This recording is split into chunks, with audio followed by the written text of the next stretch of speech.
Welcome back. ప్రస్తుతం Sensex around 240, Nifty around 65 points loss లో trade అవుతుంది. ప్రస్తుతం నల్గొండ నుంచి ఒక కాలర్ లైన్ లో ఉన్నారు, శ్రీనివాసరావు. హలో, నమస్కారం అండి. నమస్తే శ్రీనివాస్ గారు, చెప్పండి. సార్ ఆర్కామ్ పీజీలో సార్ ఎంతలో అండి?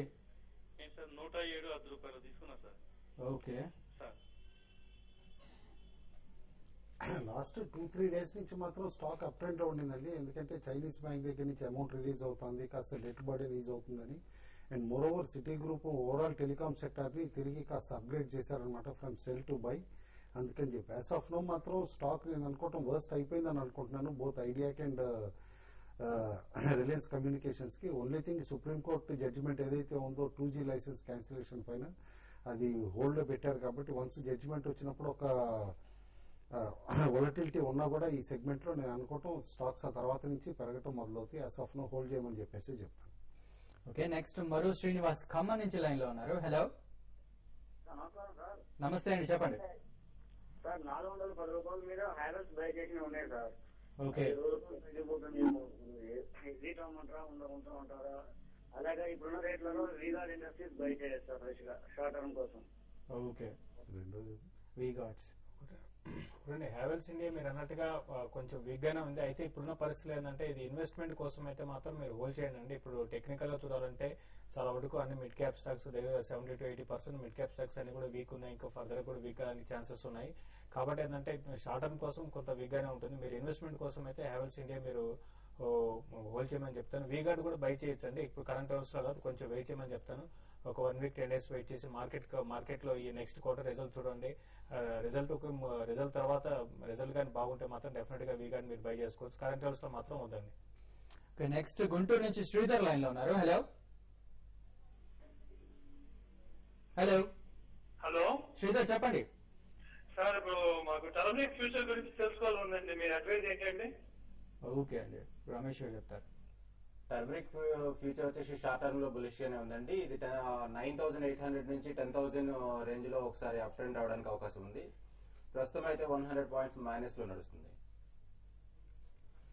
ఓకే, నెక్స్ట్ కుటుంబరావు గారు, ఇవాళ మార్కెట్ క్లోజింగ్ ఎలా ఏమైనా షార్ట్ కవరింగ్ వస్తుందన్నారు, సో ఎలా క్లోజ్ అవుతుందంటారు? అంటే కంపల్సరీగా వస్తుందని కాదండి, బట్ ఎందుకంటే యూరోపియన్ మార్కెట్స్ పాజిటివ్ గా ట్రేడ్ అవుతున్నాయి కాబట్టి అండ్ వీకెండ్ ఫ్యాక్టర్ ఉంది. అండ్ ఈ వీక్ ఆల్రెడీ కాస్త వొలటిలిటీ కూడా చూసాం బేస్డ్ అపాన్ ఇటు జపనీస్ ఈవెంట్స్ అనమాట. కాబట్టి కాస్త పొజిషన్స్ క్యారీ చేసే వాళ్ళు పోస్ట్ ఆర్బీఐ క్రెడిట్ పాలసీ ఇంకా నో మోర్ డొమెస్టిక్ ఈవెంట్స్ అనమాట. యాక్చువల్ గా ఈ మాత్రం నెగిటివ్ సెంటిమెంట్ ఉందంటే ప్యూర్లీ వికీలీక్స్ పైన గొడవ ఏదైతే అవుతుందో ఓట్స్ ఫర్ క్యాష్ అని చెప్పేసి ఇటు పార్లమెంట్ లో దాంతో పొలిటికల్ అన్సర్టనిటీ వల్ల ఉంది. But otherwise definitely B group లో స్టాక్స్ బాగా అబ్జార్బ్ అవుతున్నాయి. అడ్వాన్స్ డిక్లైన్ రేషియో మరీ నెగిటివ్ గా ఉంటలేదన్నమాట. On and off 1:2 either in favour of advances కానీ ఇటు డిక్లైన్స్ కానీ ఉంటుంది. కాబట్టి వాల్యూమ్స్ ఏదైతే కనుక డెలివరీ వాల్యూమ్స్ ఇంప్రూవ్మెంట్ కనిపిస్తుందో దాన్ని బట్టి అయితే మాత్రం definitely end of the day నేను అనుకోవటం సెన్సెక్స్ మేబీ 100 పాయింట్స్ కంటే ఎక్కువగా నష్టాలు కనబడుతున్నాయి. అంతే. ఓకే, నెక్స్ట్ కరీంనగర్ నుంచి రవి లైన్ లో ఉన్నారు. Hello, good afternoon sir. Good afternoon అండి, చెప్పండి. కుటుంబరావు గారు నమస్తే అండి. నమస్కారం. ఇప్పుడు జేబీ కెమికల్స్ ఒకటి 120 రూపాయల్లో బై చేసి ఉన్నాం సార్, 200 షేర్స్. ఇది లాంగ్ టర్మ్ హోల్డ్ చేద్దాం అనుకుంటున్నాం. ఇది మరి దీని టార్గెట్ ఎప్పటిదాకా వెయిట్ చేయొచ్చు చెప్తారా sir? One of the better mid cap pharma stocks అండి, బట్ డోంట్ ఎక్స్పెక్ట్ చాలా క్విక్ గెయిన్స్ వస్తాయని చెప్పేసి అనమాట 1-2 మంత్స్ లో అట్లా అనమాట. ఎందుకంటే ఇప్పుడు మార్కెట్స్ లో ఇటు mid cap and small cap stocks కి చాలా రిస్క్ అవర్షన్ ఉంది. అండ్ మోర్ ఓవర్ చాలా వరకు వాల్యుయేషన్స్ అట్రాక్టివ్ గా ఉన్నా కూడా మనకి ప్రైస్ అప్రిసియేషన్ రావట్లేదు. ఎందుకంటే ఇన్స్టిట్యూషనల్ ఇంట్రెస్ట్ బాగా తక్కువ ఉంది. కాబట్టి మేబీ ఆఫ్టర్ మాన్సూన్ ఫోర్కాస్ట్ వచ్చిన తర్వాత మే 2nd వీక్ 3rd వీక్ నుంచి బీ గ్రూప్ బాగా యాక్టివ్ ఉంటుందని చెప్పేసి అనుకుంటున్నాం. మిడ్ క్యాప్ స్మాల్ క్యాప్ ఆ తర్వాతే ర్యాలీ ఉండొచ్చు. స్టాక్ మాత్రం మంచి స్టాక్ అండి, హోల్డ్ చేయండి మీరు. Maybe 160-180 levels within 6 to 9 months రావచ్చండి. ఓకే, నెక్స్ట్ తిరువురు నుంచి ఒక కాలర్ ఉన్నారు. హలో, చెప్పండి. Hello, good afternoon sir. Good afternoon అండి. సార్ శ్రీ అష్టవినాయక, ర్యాంక్లీన్, రామ్ స్వరూప్ ఇండస్ట్రీస్ సార్. కుటుంబరావు గారు చెప్పాలి మూడింటి. ఓకే, ఏదండి? శ్రీ అష్టవినాయక, ర్యాంక్లీన్,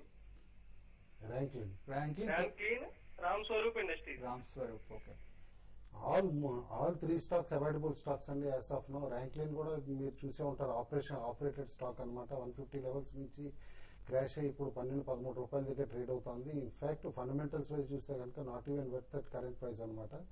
అష్టవినాయక్ కూడా లాస్ట్ ఎప్పుడైతే కనుక ఇటు November-December స్కామ్ లో ఇరుక్కుందో బి గ్రూప్ స్టాక్స్ లో అనమాట, అప్పటి నుంచి స్టాక్ కంటిన్యూస్ డౌన్ సర్కిల్స్ పడటం, at lower levels minor rallies వచ్చినా కూడా ఫిజిల్ అవుట్ అవటం చూసాం అనమాట. కాబట్టి అవాయిడ్ చేయండి. రామ్ స్వరూప్ కూడా బ్రదర్స్ మధ్య ఫైట్ అయ్యి ఇటు ఓవరాల్ గా గ్రూప్ లో ప్రాబ్లం వచ్చేసి ఆఖరికి డెట్ బాగా పైలప్ అయిపోయి ఇప్పుడు in fact it is board of ఇదనమాట లిక్విడేషన్కి వెళ్ళింది కంపెనీ. కాబట్టి ఏదైనా కనుక ఈ సిడిఆర్ ప్యాకేజ్ దానికి క్లియర్ అయ్యి తిరిగి స్టార్ట్ అయితేనే కంపెనీ మేజర్ టర్న్ అరౌండ్ అయ్యే పాసిబిలిటీ ఉంది. బట్ అదర్వైజ్ అవాయిడ్ చేయండి.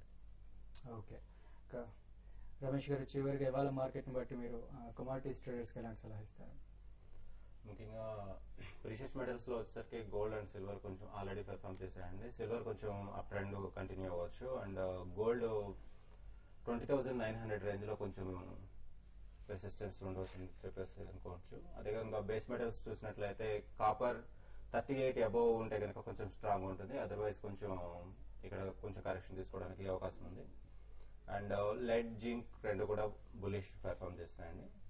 And energy sector crude oil వచ్చేసి 47,100 నుంచి 4,700 అండ్ 4,750 వరకు పెరగడానికి అవకాశం ఉంది. అదేవిధంగా న్యాచురల్ గ్యాస్ 188 వరకు ట్రేడ్ అవుతుంది. ఇది కొంచెం ఇక్కడ రిబౌండ్ అవడానికి ఛాన్సెస్ ఉన్నాయి. ఓకే, శేషు గారు మీరు ట్రేడర్స్కి ఎలాంటి సలహా ఇస్తారు? చూడండి, ఈ రోజు క్లోజింగ్ చాలా వరకు ఇంపార్టెంట్ అని చెప్పొచ్చు. ఒకవేళ నిఫ్టీ గానీ 5,400 పైన నిఫ్టీ క్యాష్ నిఫ్టీ గానీ ఉంటే మాత్రం long positions next week carry చేయమని చెప్తాను. ఒకవేళ Nifty future Nifty cash Nifty 5,400 below గానీ ట్రేడ్ అయితే మాత్రం లాంగ్ పొజిషన్స్ గా చాలా వరకు తగ్గించుకోమని చెప్తాను. రివర్స్ షార్ట్స్ కూడా బిల్డ్ చేసుకోవచ్చు. ఏదైనా కూడా కీ లెవెల్ 5,400 అని చెప్తాను. ఓకే, కుటుంబరావు గారు, ఇక ఇవాళ weekend, so next week market సంబంధించి ఇన్వెస్టర్లకు ఎలాంటి సలహా ఇస్తారు? అలాగే ఇవాళ ట్రేడర్స్కి ఎలాంటి సలహా ఇస్తారు? షార్ట్స్ అయితే క్యారీ చేయొద్దు అంటానండి next week. I'm expecting market to rebound అనమాట నెక్స్ట్ వీక్. ఎందుకంటే ఆల్ ది గ్లోబల్ ఈవెంట్స్ కూడా ప్లేఅవుట్ అవుతున్నాయి కాబట్టి. అండ్ ఇవాళ ఇంట్రాడే చూస్తుంటే మాత్రం మేబీ 5440 అటెంప్ట్ చేస్తుంది ఇప్పుడు నిఫ్టీ ఫ్యూచర్స్ అనమాట. 5440 పైన కనుక క్లోజ్ అయ్యేటట్టయితే నిఫ్టీ ఫ్యూచర్స్ పొజిషన్స్ క్యారీ చేయమంటాను. బట్ అదర్వైజ్ ఇవాళ పొజిషన్స్ ఇవాళ క్లోజ్ చేసి నెక్స్ట్ వీక్ ఫ్రెష్ గా చూడొచ్చు. Okay, thank you very much అండి. సో ప్రస్తుతం Sensex around 200 points, Nifty around 55 points loss లో ట్రేడ్ అవుతుంది. ఇవి వాళ్ళ బిజినెస్ లంచ్ విశేషాలు. మరి కాసేపట్లో tv5money.com లో ఆఫ్టర్నూన్ ట్రేడ్ కార్యక్రమంలో మీ మెయిల్స్ కి సమాధానాలు ఇస్తాం. సో మీ సందేహాలు మెయిల్ చేయడం మర్చిపోకండి.